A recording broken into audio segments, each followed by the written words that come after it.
Saudara Heru Dwi Hartanto bin Eko Purwanto, saya nikahkan dan saya kawinkan Sabina Falah, anak perempuan saya, kepada engkau dengan mas kawin emas batangan 4 gram dan perhiasan emas 3,8 gram dibayar tunai. Saya terima nikahnya dan kawinnya Sabina Falah binti Bapak Yulianto untuk saya dengan mas kawin tersebut dibayar tunai.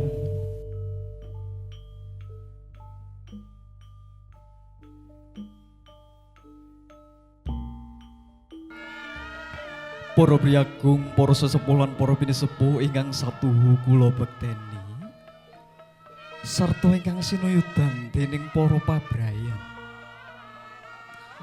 Para tamu kakung saha putri ingkang winantu ing pakurmatan. Sumrambahipun para kadang sutresna pametri budaya adi luhung. Hambur wakane anggen kula matur sumangga tansah sareng-sareng kula dherekaken manengku puja. Ngunjukaken raos puji dalah syukur ing ngarsa dalem Allah Subhanahu wa taala. Nun inggih awit kanugrahan ingkang sampun dipun paringaken dumateng panjenengan sedaya lan kula. Satema wonten ing pepanggihan dinten menika panjenengan sedaya lan kula saged makempal kanthi wilujeng nir ing sambikala. Para tamu kakung saha putri ingkang luhuring budi, wonten dinten pinilih Minggu Pahing, Surya kaping 16 wulan November warsa 2000 selangkung Masehi.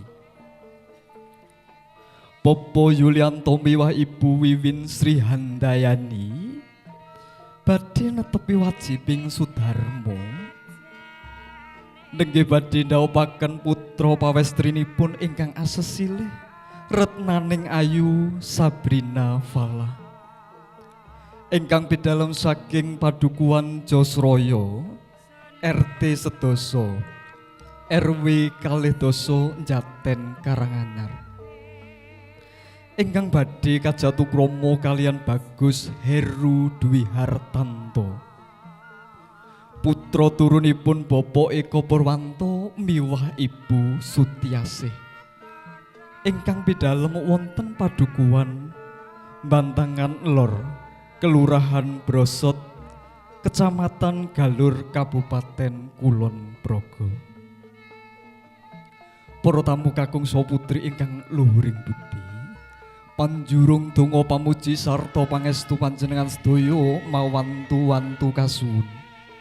Mugi-mugi lampahing tata cara lan upacara pahargyan ijab kabul ing wanci enjang punika wiwitan, tengahan ngantos pungkasing tata cara saged kalampahan kanthi wilujeng nir ing sambikala. Salajengipun kula minangka jejering pambiwara kepareng badhe maosaken urut reronjening adicara ing wanci enjang punika. Ingkang sepisan pemboyonging badhe penganten kakung kalajengaken lenggah wonten sasana kursi ijab kabul. Kaping kalih mijilipun badhe penganten putri saking panti wusana kaganti tumuju ing madyaning sasana ijab kabul. Wondene kaping 3 nunggih tetungguling tata cara nenggih prosesi ijab kabul penganten sekalian. Tumuli kaping 51 nunggih tata cara liru kalpika. Kalajengaken tata cara ingkang kaping gangsal nunggih tata cara poto kulawarga saha poto pinilih. Tumuli kaping 6 nunggih tata cara prosesi terbang balon. Wondene kaping 7 nunggih purnaning tata cara miwah upacara ijab kabul ing wanci enjang punika. Para tamu kakung miwah putri ingkang luring budi, mekaten urut renjun dening tata cara ingkang badhe kagelar ing ari kalodhangan enjang punika. Kula minangka pambiwara ngaturaken wilujeng enjang saha wilujeng lelenggahan ngantos purnaning tata cara dhuwur. Nenggih kapurwakan, nenggih pamboyonging penganten kakung kakanthi tumuju ing madyaning sasana ijab kabul. Jenggaring penganten kakung tansah binarung wiramaning ladrang wilujeng.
Pikantuk sing Gusti kang murbing dumadi, katingal calon pengantin sekalian wus lenggah ing kursi piniji.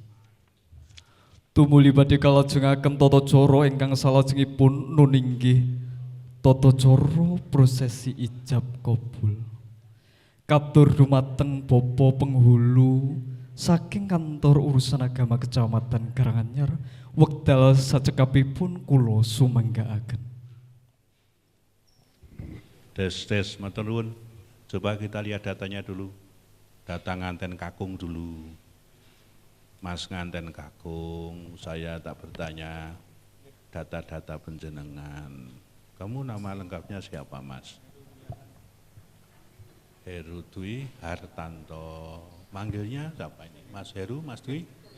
Mas Heru. Coba Mas, alamat lengkapmu mana, Mas?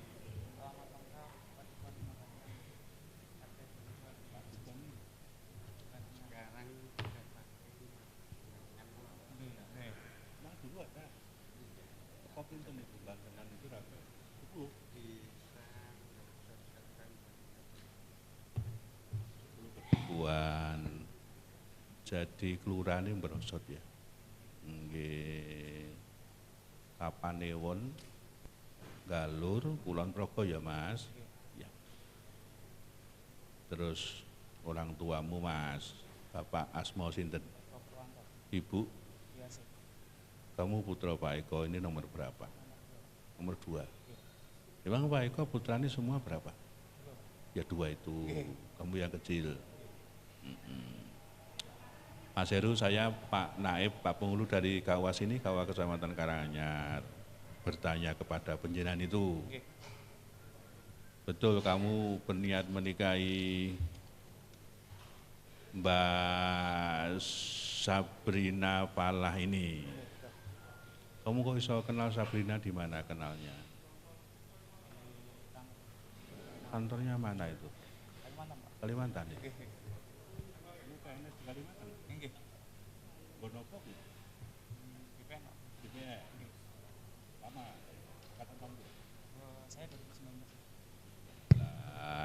Kamu mengenal Sabrina di Kalimantan, tempat kerja itu. Terus kamu berniat menikahinya. Kamu kepeksa enggak nikahi Sabrina ini? Enggak. Bapak ibumu, Pak Eko, Bu Sutiasi juga sudah merestui. Niki pun mriki sing pundi Pak Eko? Oh nika nggih. Kayak itu aku kok gumujeng itu seneng ki putrane ditekak-tekok itu seneng gitu.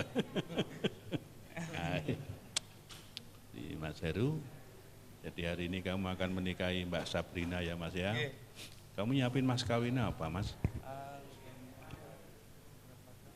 Emas batangan 4 gram, perhiasan emasnya 3,8 gram ini ya. Heru Dwi Hartanto Pak Putra Pak Eko Purwanto Bu Sutiase saking Bantengan Brosot Galur Kulon Progo. Dinten menika capipun nggih Pak nggih. Iya. Kula sampun nyocokaken datanipun saksi, kula waos malih saksinipun saking pihak kakung menika Pak nek kene kadus nek mriku Pak napa wau? Pak Pedukuh nggih, Pak Dukuh, Pak Suwandi. Nggih. Saking Pak Dukuh mriku, Pak Kadus Brosot mriku. Brosot niku kecamatane Galur Kulon Progo. Matur nuwun Pak Suwandi sampun saged nglugaraken wekdal panjenengan kula serat pinangka saksi pihak kakung. Pihak putri ini juga dari jauh, dari Sleman, kabeh kok dari Jogja ya. Keluarga Pak Edi Wibowo, ST, matur nuwun panjenengan kaserat saksi pihak kakung. Pihak putri. Sampun, silakan Mas Kawin diserahkan. Pak Antar berdiri teman-teman. Berdiri pelan-pelan. Sekarang serahin Mas Kawinnya Mas. Diserahkan dengan tangan dua, diterima tangan dua. Monggo bisa digambar. Fotografernya mengarahkan posisinya.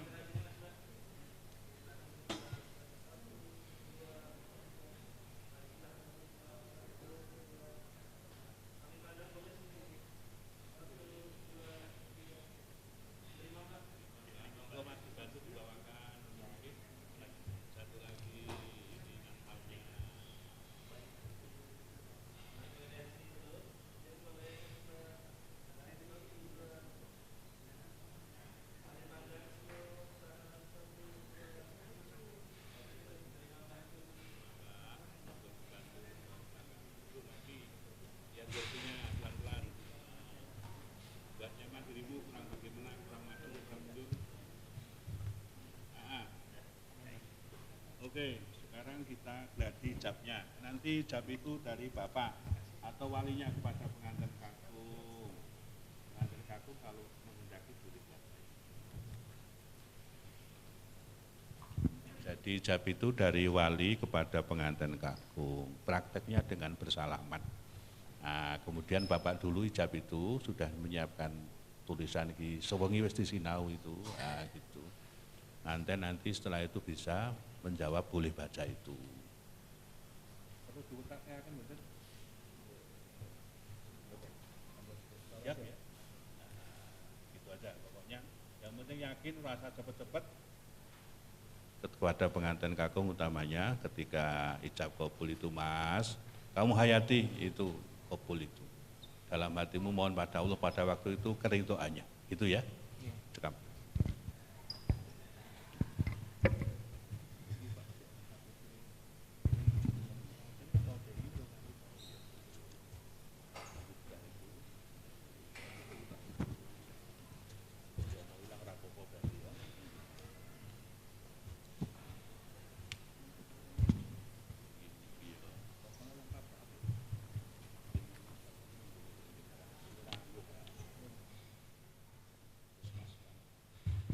Tes Bapak Ibu, monggo dipun awiti ijab kabul menika. Bismillahirrahmanirrahim. Assalamualaikum warahmatullahi wabarakatuh.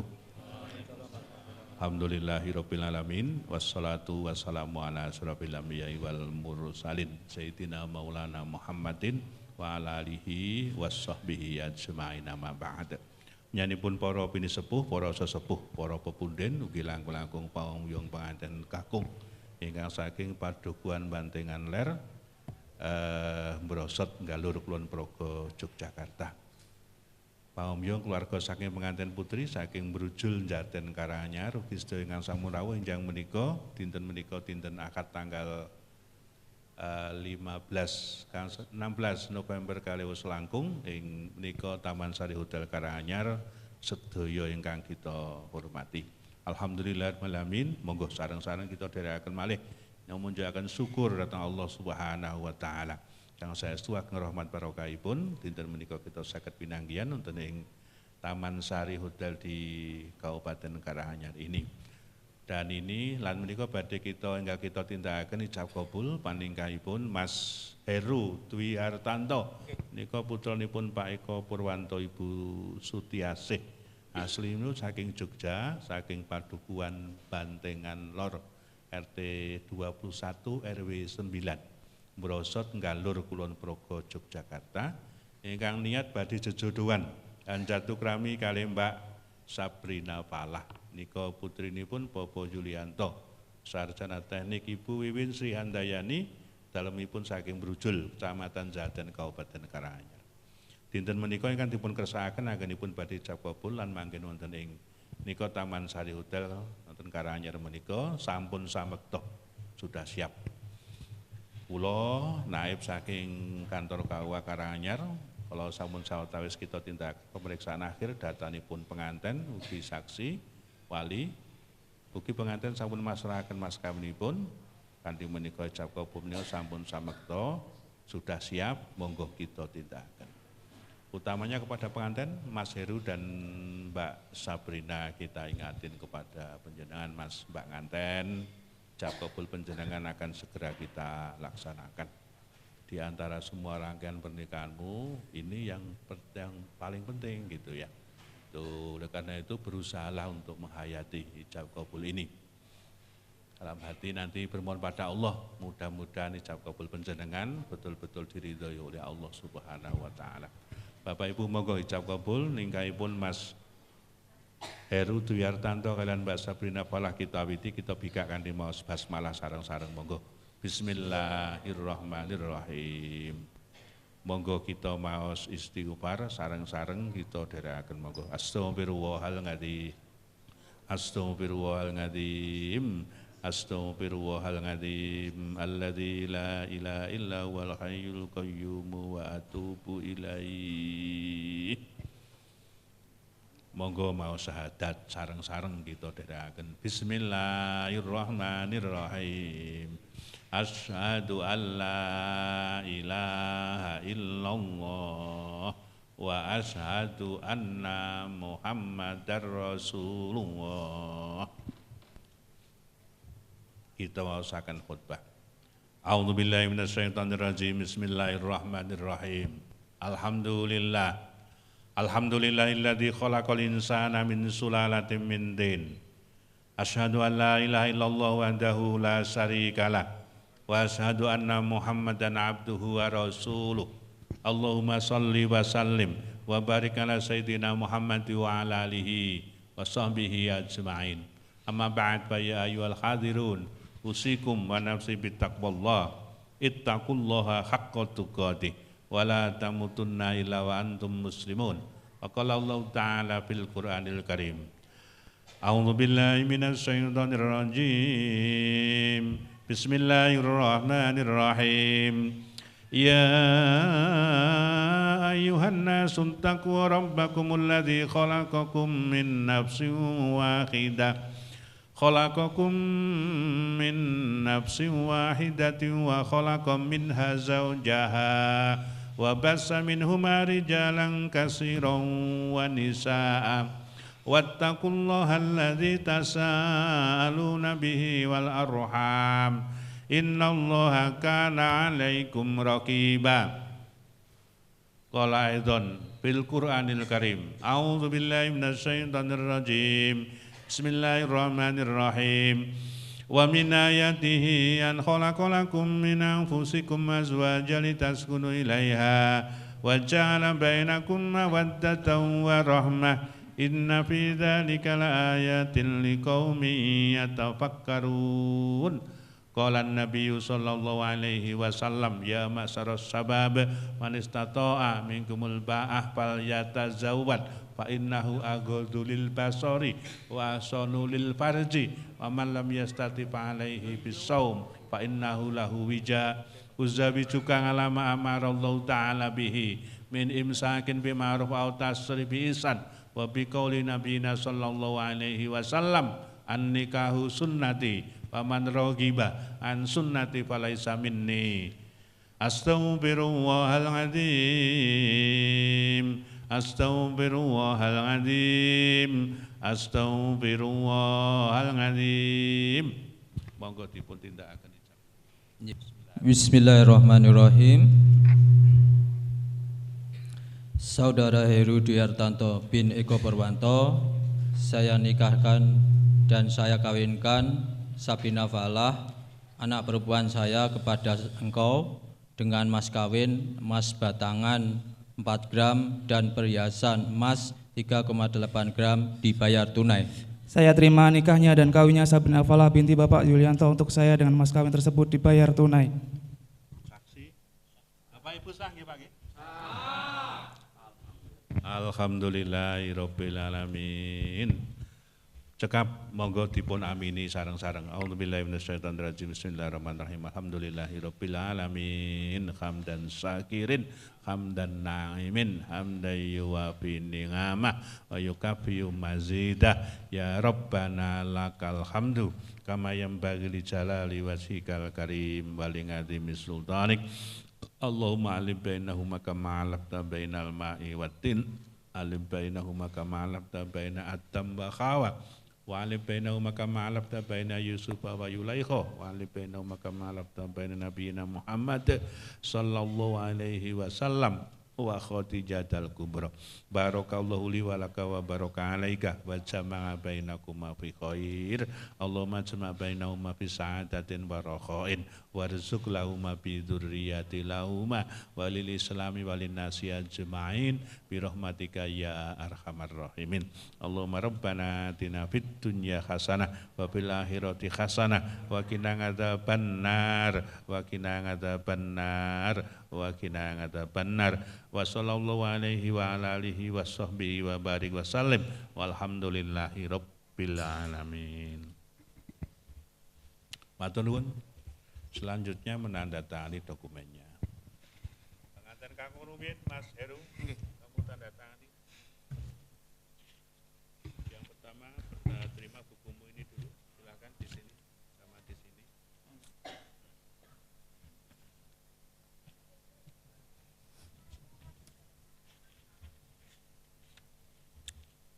Ya betul, kemudian situ. Ini satu aja di sini. Terus gini, ya.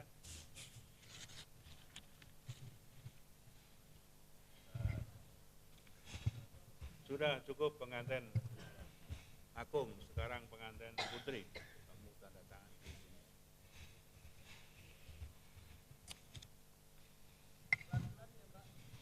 Pelan-pelan kasih waktu fotografernya.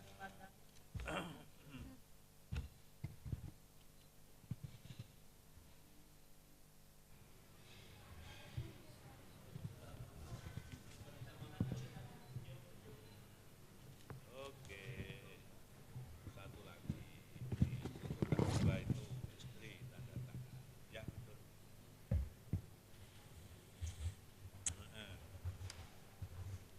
Pun pengantin. Saniki Pak Yulianto, wali ini tanda tangan. Monggo Pak, mriki Pak. Ya pelan-pelan kasih waktu wartawannya.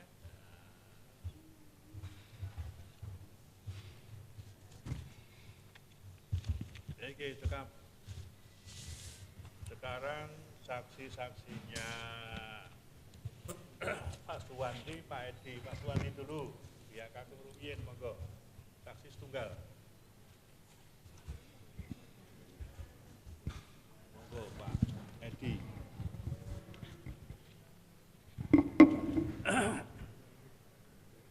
Matur nuwun, saksi sampun tanda tangan sedaya. Iya.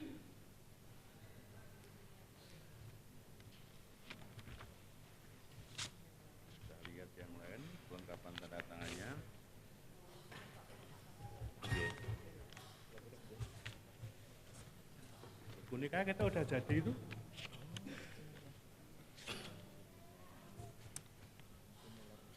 Ketemu betul ini. Kamu juga. Mas, buku nikahnya sudah jadi. Saya bisa saja menyerahkan sekarang. Tapi juga bisa diambil di kantor. Kamu pilih serahkan sekarang mau diambil di kantor. Ya sapa ngerti pengen dikuning kantor ngono kan ya tak tekok wis gitu.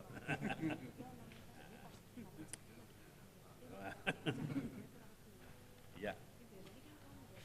Mas, di bukumu ini ada barcode-nya. Inilah barcode itu, di halamannya ada stempelnya warna ungu. Ini ada barcode-nya. Sebelum ke Kalimantan, barcode wajib di-scan dulu. Apalagi kamu semua ASN, agar memastikan data ini betul gitu ya. Nah, mestinya barcode ini memuat data pernikahanmu. Nah, nanti kalau tak kondangnya ini maksudnya engko nenek sesuatu yang tidak semestinya atau kesalahan sebelum balik ke Kalimantan, kamu kembalikan dulu kantor KUA untuk dibetulkan ya. Ini dipotong, potongannya disimpan di kantor KUA.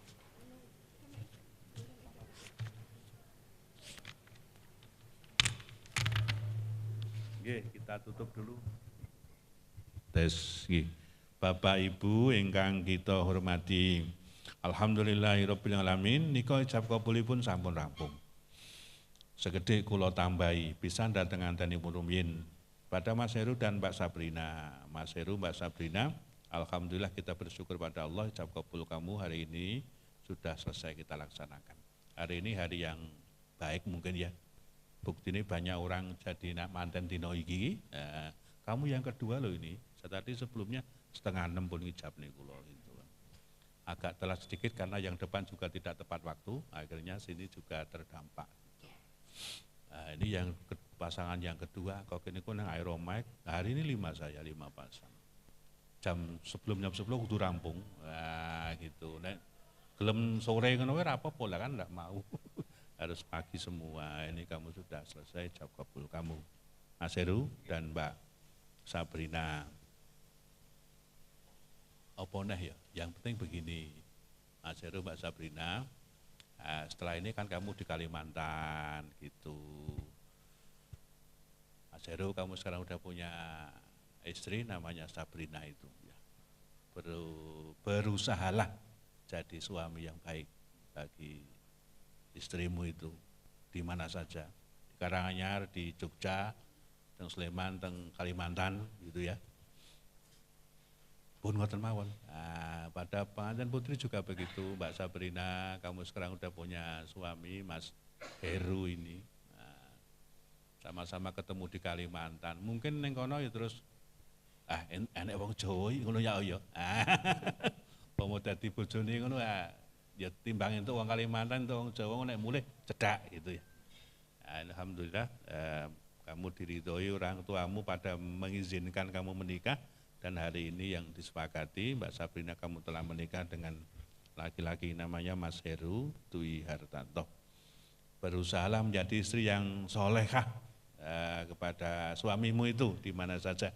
Banyak permohon pada Allah mugi-mugi panika panjenengan Mas panganten saestu dipun ridhoi Allah Subhanahu wa taala. Pun ngoten mawon.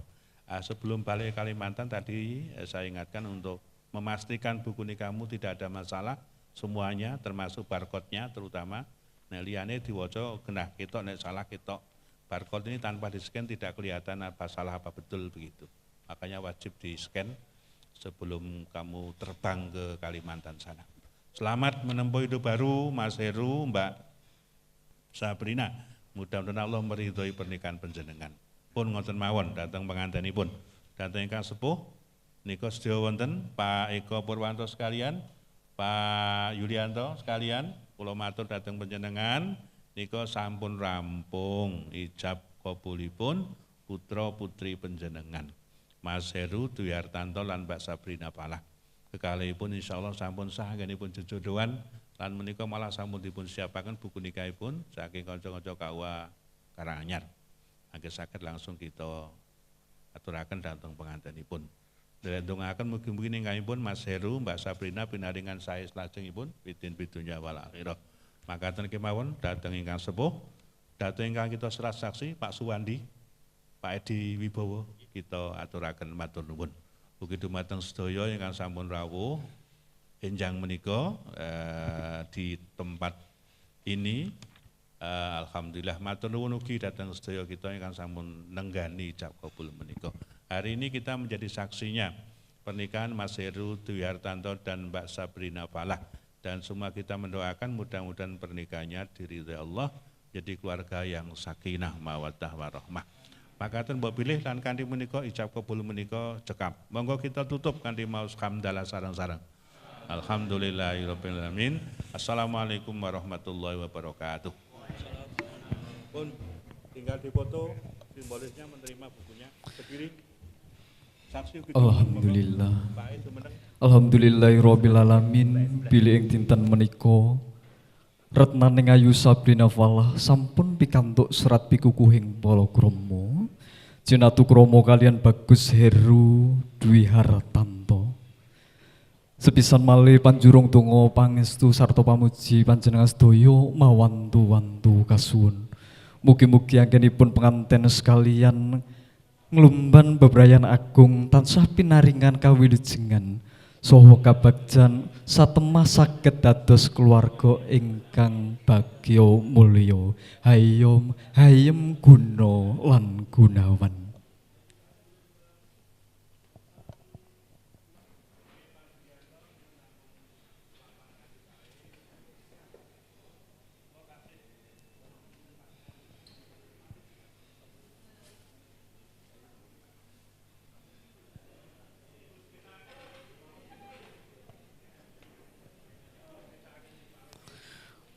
Matur nuwun katur Bapa Penghulu, jengkaripun amung nderekaken wilujeng kondur.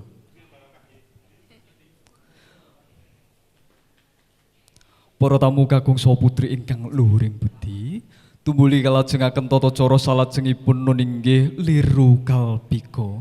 Tumuli penganten sekalian tansah kaboyong minggah wonten kori wargian. Kinarya lumadining tata cara liru kalpika tansah kinurmatan wiramaning langgam ali-ali.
Sena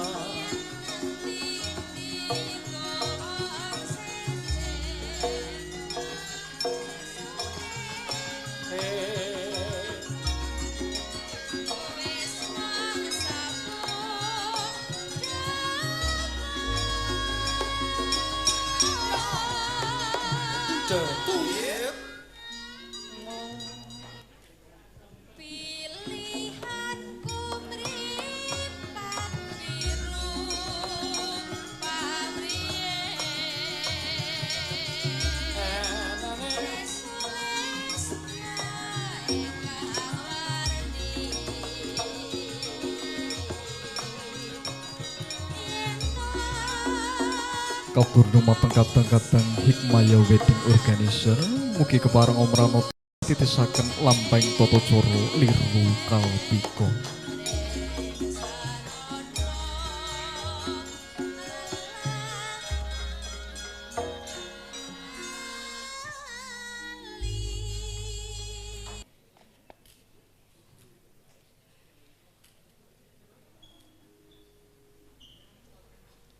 Jenang kula kelali aja lali ali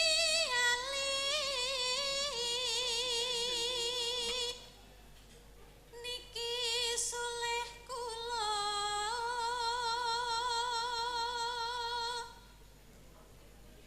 aja dianggep sepele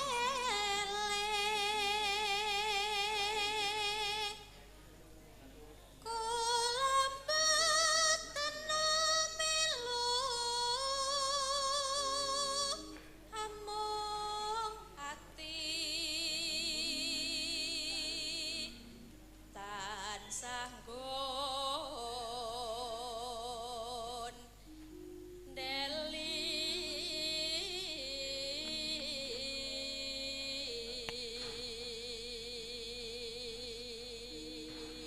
yen dadi lara gelo sedih rinten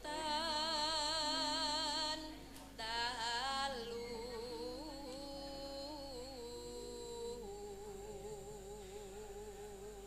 ketok-ketoken kewala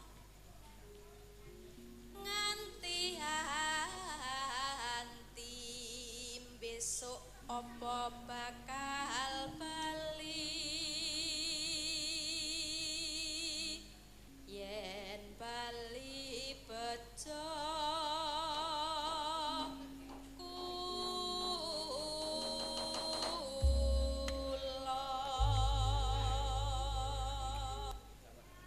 ngagemo aling-aliku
tata cara liru kalpika wis pareng purna. Tumbuli kalajengaken tata cara poto kaluwarga saha poto pinilih. Katur dumateng pangombyong keluarga ageng saking penganten kakung kasuwun nyaket dumateng saswana krobonganipun penganten kaburih foto sesarengan. Tumbuli kalajengaken foto keluarga saking pangombyong keluarga ageng penganten putri. Katur dumateng kadang-kadang Hikmaya Wedding Organizer. Mugi kepareng umranata sarta mratitisaken lampahing tata cara foto kulawarga.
setiap janjimu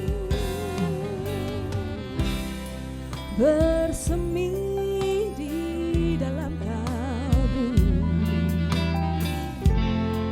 penawar hati dan lara.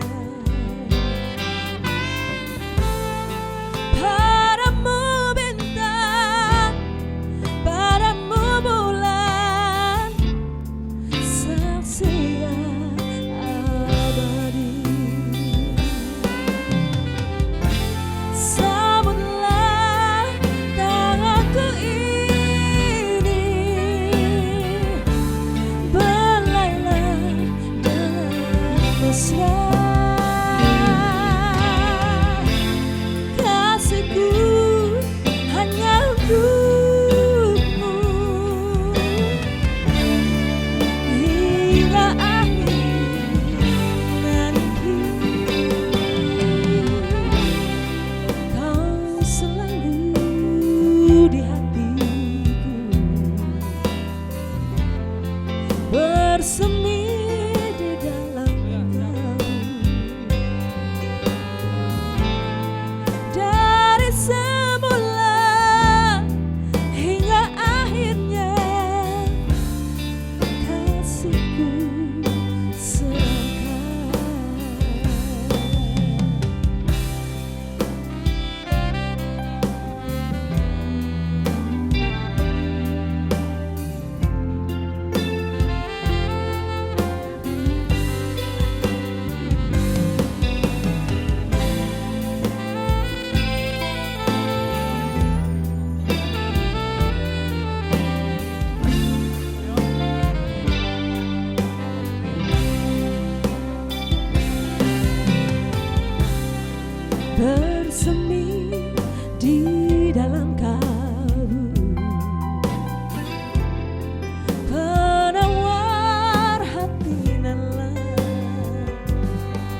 Dan kembali kita menyapa dan menyambut kedatangan Bapak Ibu sekalian sudah rawuh pastinya ya. Sembari menantikan acara inti dimulai, ya, kedua mempelai hadir di tengah-tengah kita. Masih kita hadirkan lagu-lagu teruntuk ada semuanya bersama Hikmaya Voice di sini. Kembali satu tembang nostalgia kita hadirkan. Hikmaya Voice.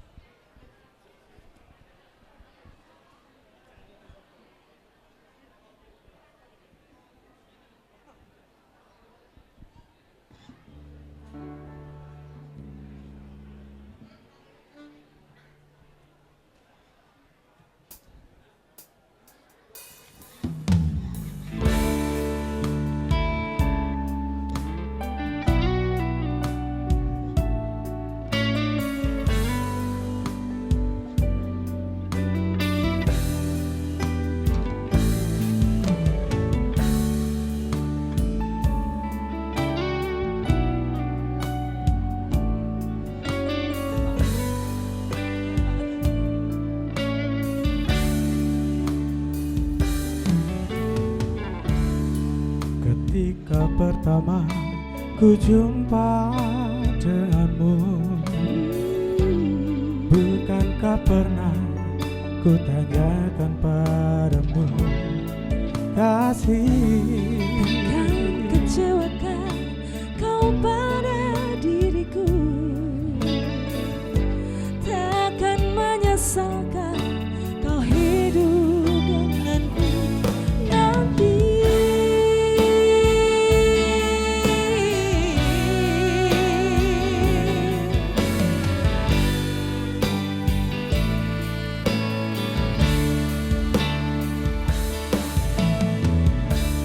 memang kau bukan yang pertama bagiku. Pernah satu hati mengisi hidupku dulu. Kini semua kau katakan padaku, jangan ada dusta di antara kita, kasih.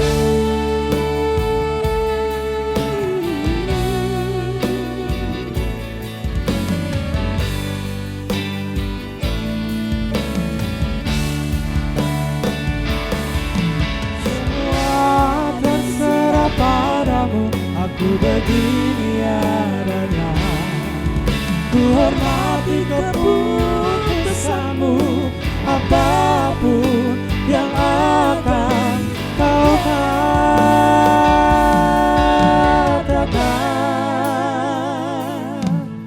Sebelum terlanjur kita jauh melangkah, kau katakan saja.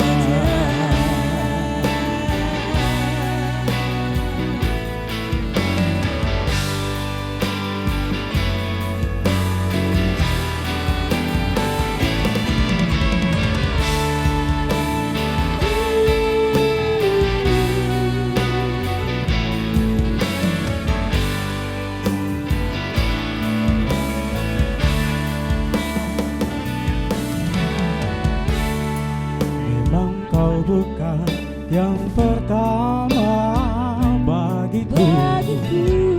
Pernah satu hati mengisi hidupku dulu. Kini semua kau katakan padaku, jangan ada dusta di antara kita, kasih.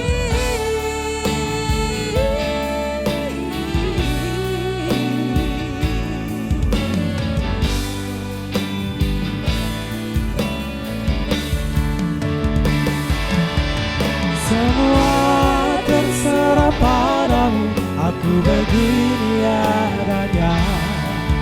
Ku hormati keputusanmu, apapun yang akan kau katakan.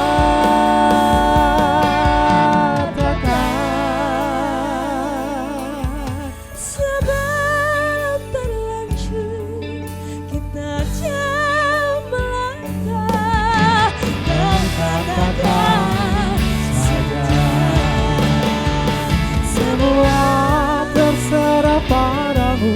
ku begini adanya. Ku hormati keputusanmu, apapun yang akan kau katakan.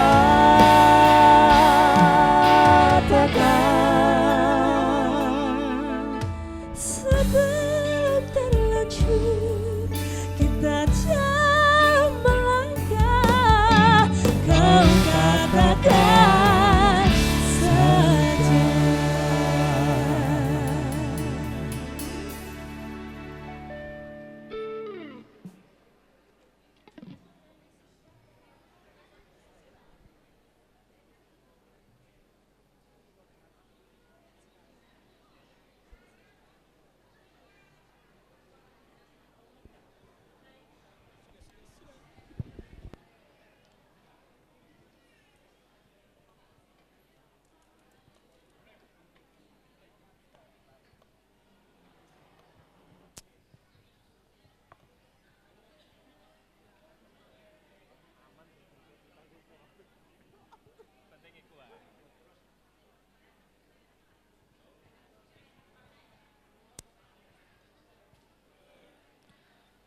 Kula nuwun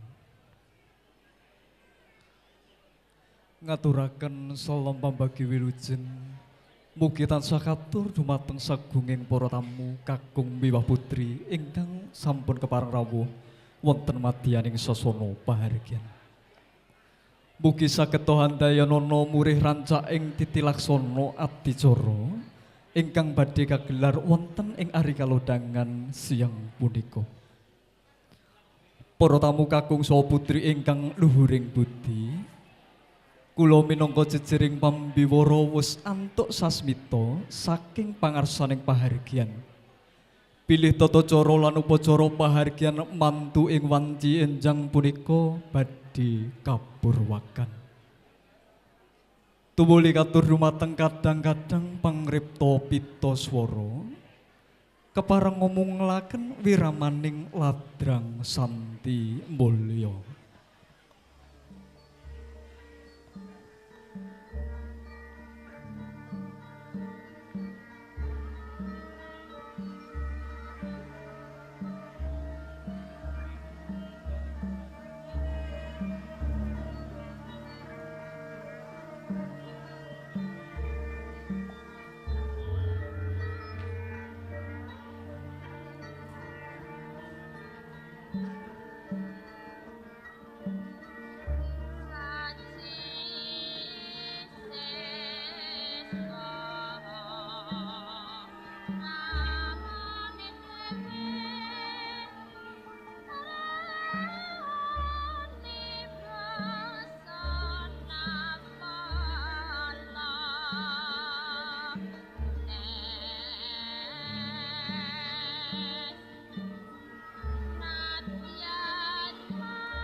Bismillahirrahmanirrahim. Assalamualaikum warahmatullahi wabarakatuh. Setentrem rahayu, mugia kajiwa lan kasarira, tumedhak lan tumanduk manunggil dumateng panjenengan sedaya lan kula. Kula nuwun para priyagung, para sesepuh lan para pinisepuh ingkang satuhu kula bekteni sarta ingkang sinuyudan dening para pabrayan, para tamu kakung saha putri ingkang winantu ing pakurmatan,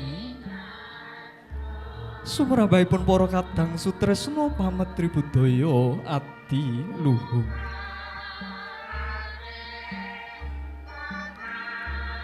Hamurwakan yanggen kula matur sumangga tansah sareng-sareng kula dherekaken manengku puja ngunjukaken raos puji dalah syukur ing ngarsa dalem Allah Subhanahu wa taala. Nun inggih awit saking kanugrahan ingkang sampun dipun paringaken dumateng panjenengan sedaya lan kula. Satemah wonten ing pepanggihan dinten menika panjenengan sedaya lan kula saged makempal kanthi wilujeng nir ing sambikala.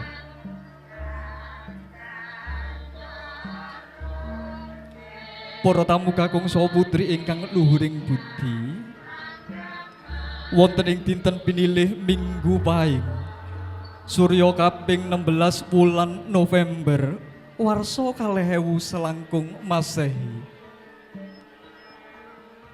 Bapak Julianto miwah Ibu Wiwin Sri Handayani netepi wajibing Sudarmo nedya mahargya putra siwinipun ingkang asosilih retnaning ayu Sabrina Falah.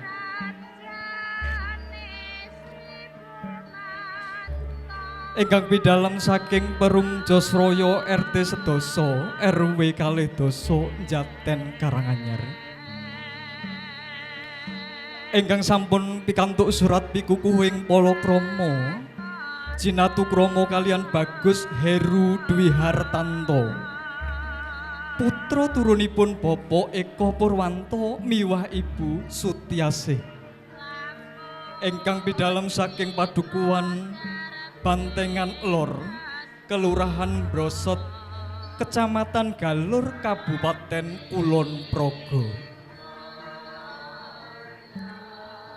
Para tamu kakung saha putri ingkang winantu ing bagya mulya, panjurung donga pangestu sarta pamuji panjenengan sedaya mawantu-wantu kasuwun.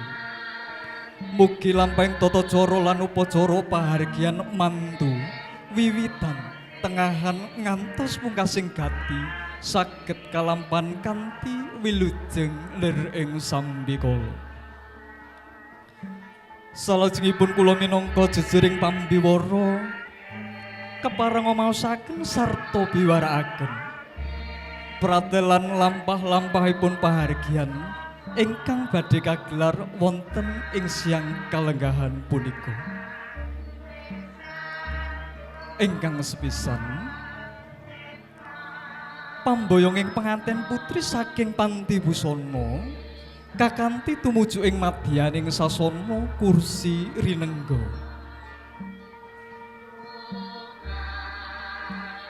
Kalih bidaling caraka pametuking penganten kakung saking Panti Palereman kakanthi tumuju ing madyaning sasana pahargyan.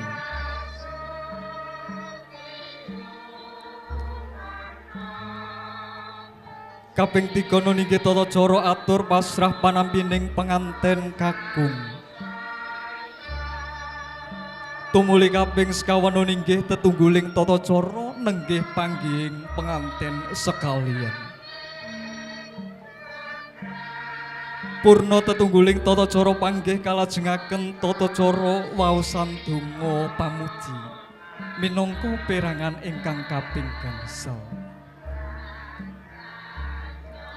Tumuli kaping 6 niki tata cara lepas bujang. Purna tata cara lepas bujang kalajengaken tata cara parade catering. Wondene perangan kaping 7 niki tata cara upacara krobongan. Purna tata cara upacara krobongan kalajengaken sungkem pangabekten penganten sekalian katur rama miwah ibu. Tumuli kaping 8 niki tata cara atur pambagya harja. Tumuli kaping 11 nggih tata cara poto pakurmatan saha poto pangeston. Wondene kaping 12 inggih paripurna.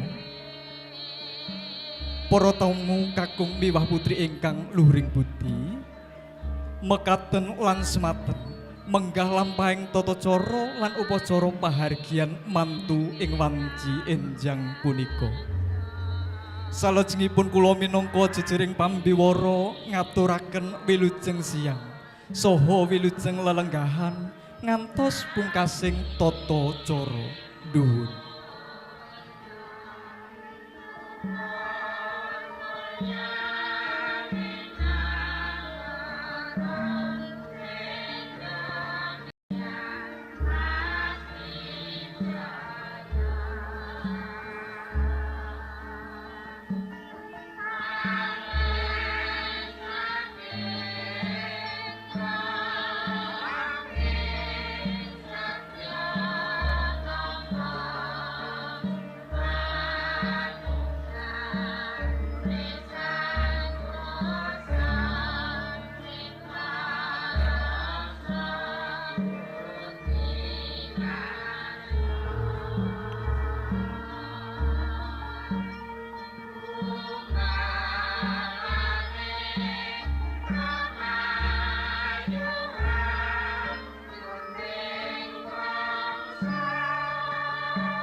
Nenggih kapurwakan nenggih pamboyonging pengantin putri saking Panti Busana kakanthi tumuju ing madyaning sasana kursi rinengga. Wondene paraga ingkang kadhawuhan boyong pengantin putri nenggih Ibu Titik Pujiastuti saha Ibu Endang Sarwaningsih. Katur dumateng Ibu Tutik saha Ibu Endang, mugi keparenga jenggar saking palenggahan kakanthi tumuju ing madyaning Panti Busana sak perlu nindakaken ayahan punika. Katur dumateng Ibu Juru Pangrengga Pangadi Busana, keparenga mranata sarta mratitisaken lampahing pamboyonging pengantin putri. Jenggaring pengantin putri tansah kinurmatan wiramaning ketawang puspa warna.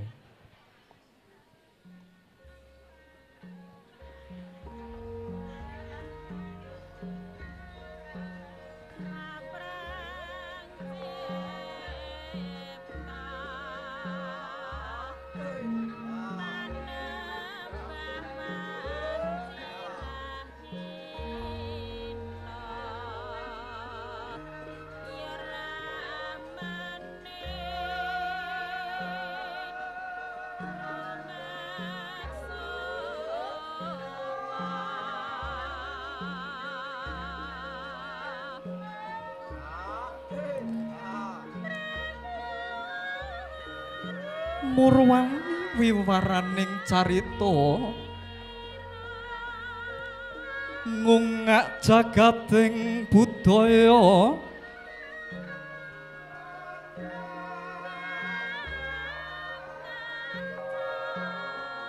ya ing kono tulodo kang kekidunganing lagu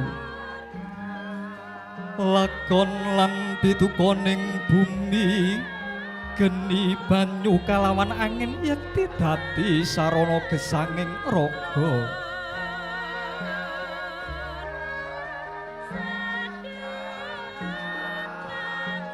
Nalika semono ana gandane arum angambar ngebeki madyaning sasana pahargyan.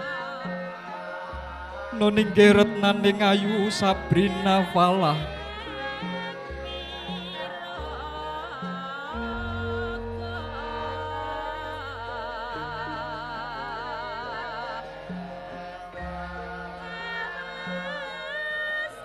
jroning lumaksana gegununganing pahargyan nenggih retnaning ayu Sabrina Falah amung sajuga kang cineta sawiji kang kaesti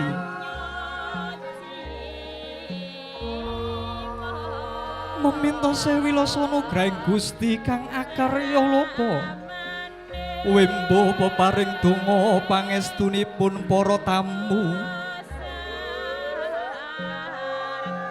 ing pengajap pengantin putri Deniro Arso hamiwiti jatining kang palakrami Mugi tansah mangke yuwana basuki lumastari tumeging kaki-kaki lan nini-nini.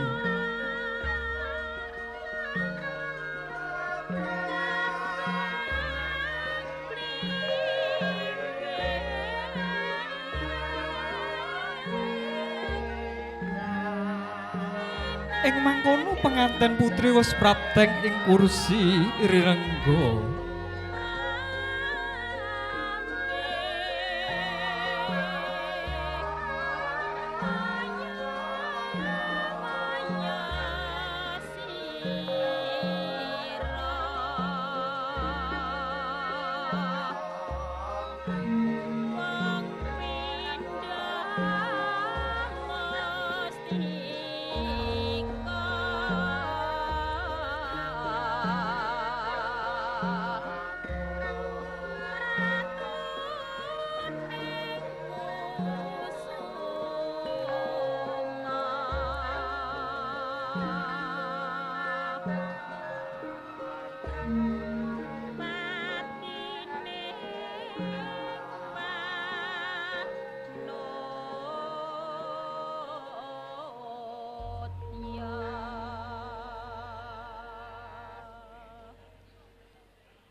Pikantuk sing Gusti kang murbeng dumati. Katingal penganten putri wis lenggah ing kursi rinengga. Tumuli kalajengaken tata cara pametuking penganten kakung saking panti palereman kakanthi tumuju ing madyaning sasana pahargyan. Wontene paraga ingkang kadhawuhan medhok penganten kakung nun inggih Bapa Suwarna. Katur dumateng Bapa Suwarna keparenga jengkar saking palenggahan sak perlu nindakaken ayahan punika. Jengkaring penganten kakung mugi tansah pinayungan siing pangeran satemah manggih kawilujengan.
Katur dumateng Bapa Suwarna minangka pangarsaning lampah. Mugi keparenga kendel sawetawis wonten satengahing papan krobong. Tumuli badhe kalajengaken tata cara pangandika pasrah sarta panampining penganten sekalian.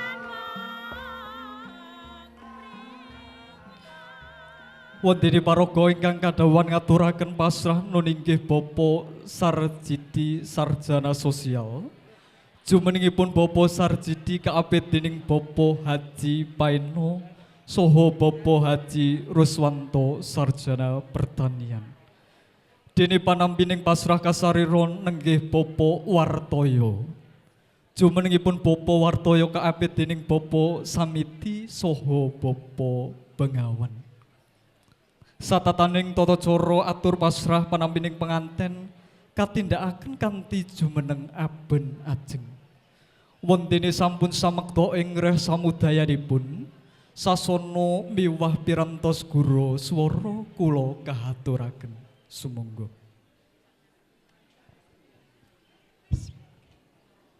Assalamualaikum warahmatullahi wabarakatuh. Alhamdulillahirabbil alamin. Wassalatu wassalamu ala asyrofil mursalin Sayyidina Muhammadin wa ala alihi wa ajmain. Asyhadu alla ilaha illallah al-malikul haqqun mubin Muhammadur Rasulullah syaddiqul waqtil amin. Wa sallallahu ala sayyidina Muhammad wa ala alihi wa ajmain. Matur nuwun kita aturaken dhateng kadang pambibara. Ingkang estu paring medal dhateng kawula inggih sepatu anggen kula badhe ngaturaken atur sapala awit saking nyanipun Bapak Eko Purwanto saha Ibu Sutiasih ingkang estu badhe kita aturaken dumateng penyanipun Bapak Haji Yulianto saha Ibu Hajah Wiwin Sri Handayani. Kanthi menika mbok ingkang matur ing samangke kathah atur ingkang nuduhaken Yujubrana nyuwun gungging samudra pangsama. Dhateng ngarsanipun para pepunden, para sepuh ingkang ganggung mastuti dhateng pepayang kautamen ingkang estu dhat kalau pepundi estu ingkang kawula bektosi. Para ngalim, para ulama ingkang tansah kula dhereki awit fatwa-fatwanipun kagem manuntun gesang wonten madya kekeluargaan ingkang minulya ingkang kita takdimi inangkung dhateng piyambakipun Bapak Haji Yulianto saha Ibu Hajah Wiwin Sri Handayani ingkang tansah winengku ing basuki ugi ingkang esta kula hormati para bapak, para ibu, pangemban pengin projo, sadyan kari, ingkang minangka dados pangayom tasih, ingkang minulya ugi ingkang kula hormati, sumberambahipun dhateng para bapak-bapak, ibu-ibu, tamu undangan ingkang tansah bagya mulya. Awit kasugengan, miwah kabagasarasan, saha katentreman. Mugi tansah kajiwa kasarira teng ngarsa jenengandika sadaya. Tumeberno dhateng Bapak Haji Yulianto saha Ibu Wiwin Sri Handayani sumberambah kula warga saking Kulon Progo. Manono wonten pawiwahan risang pinanganten ing wedal titiwan sinika lumampah kanthi widodon nir ing sambekala. Amin Allahumma amin. Bapak-bapak, ibu-ibu ingkang katut hormati, awit saking myanipun Bapak Eko Purwanto Ibu Sutiasih. Ing sang punika kula sowan ben sanes menika silaturahim metuwi kasunganipun Bapak Yulianto saha Ibu Wiwin Sri Handayani sedaya keluarga. Alhamdulillah pawiyaning menika lumampah kanthi rancak wilujeng isamudayanipun. Amin Allahumma amin. Aturipun sowan kula mbok bilanggan kita sowan kathah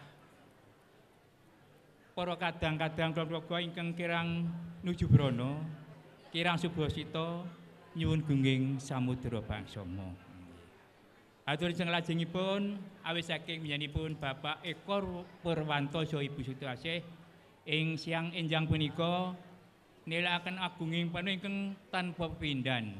Awit pamuyunipun Bapak Eko Purwanto saha Ibu Sutiasih semana panjenenganipun Bapak Haji Yulianto saha Ibu Hajah Wiwin Sri Handayani sampun kersa nglaksanaken anggenipun ngajak raketing kegadangan lantaran manggihaken ingkang putra putrinipun Bapak Haji Yulianto ingkang asma Genduk Ayu Sabrina Falah ingkang kabehaken dhateng anak kula inggih menika anak Mas Bagus Heru Dwi Hartanto.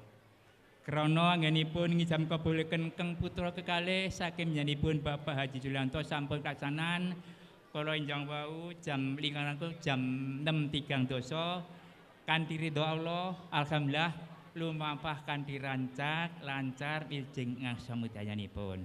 Kanthi menika ing tiwan menika kula saking Bapak Eko Purwanto Ibu Sutiasih wontenipun nilakaken ageng panuwun ingkang tanpa pemandhan danipun Bapak Haji Yulianto.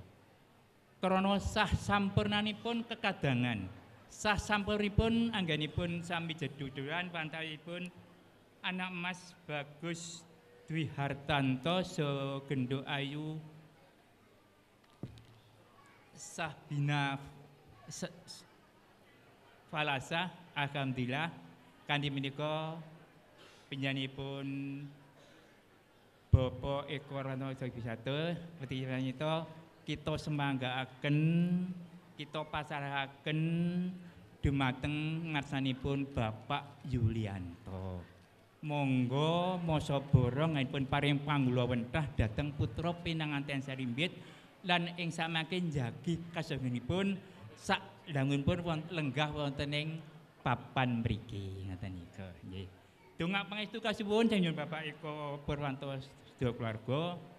Mugi-mugi anggenipun putra pinanganten Sarimbit ing sakmangke badhe lumemban wonten ing brayat enggal mangke pikantuk ridho Allah saged atur runtut rerentungan saklami-laminipun.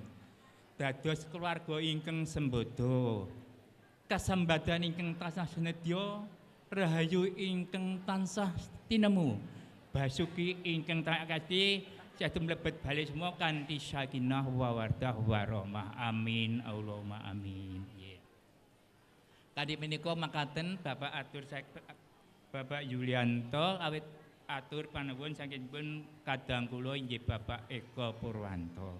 Kanthi punika Bapak krana sampun sah sampunipun ijab kabul putra pinanganten Sarimbit menika Bapak Eko Purwanto Ibu Suyatih gadah panuwun bilih sak sampunipun ijab kabul putra pinanganten Sarimbit sampun kadumugen Pak Eko nyuwun benjang tanggal 24 November dintenipun Sabtu pon Pak.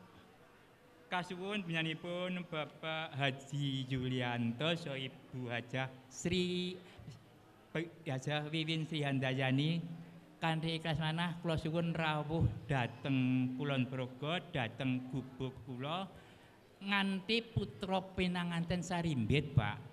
Ing istengana badhe kita aturaken donga dhateng para pemindhan kula ingkang wedal kaldanika dereng saged sowan ing papan mriki ugi badhe kita tepang-tepangaken dhateng kadang-kadang kula ing kukuban wilayah Bandengan Lor, Kalurahan Brosot, Kabupaten Kulon Progo ngaten niku. Sadereng saksipun kita aturaken agunging panuwun ingkang tansah mawantu-wantu ngaten niku. Kula kinten mengaten Bapak awit aturanipun Bapak Eko Purwanto estu pisan malih donga kula suwun sak paripurnane payaning sang punika kula sak kadang keluarga nyuwun pamit madhal pasilan mugi lampah kula saking papan mriki dikan keluarga pikantuk ridho Allah lancar sambudayanipun amin. Kita konduraken dhateng kadang pambiyara. Astagfirullahaladzim. Assalamualaikum warahmatullahi wabarakatuh.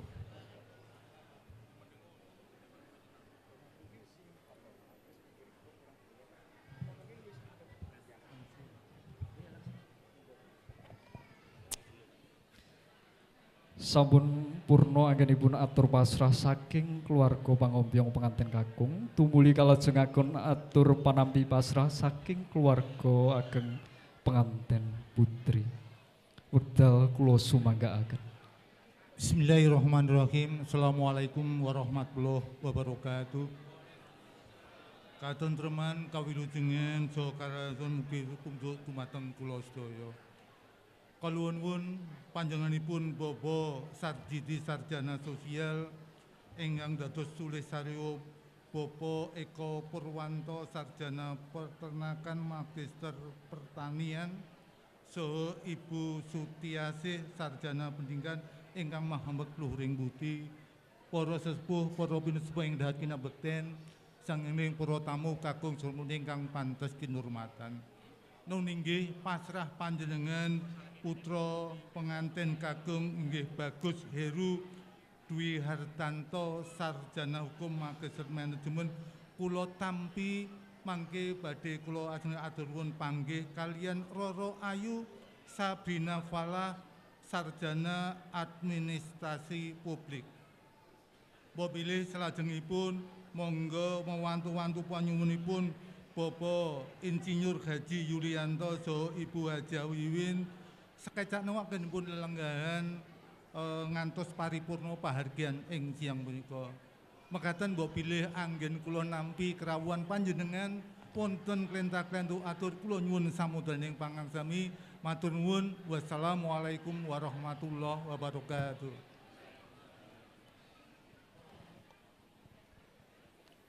Sampun purna anggenipun atur pasrah panampi saking penganten sekalian.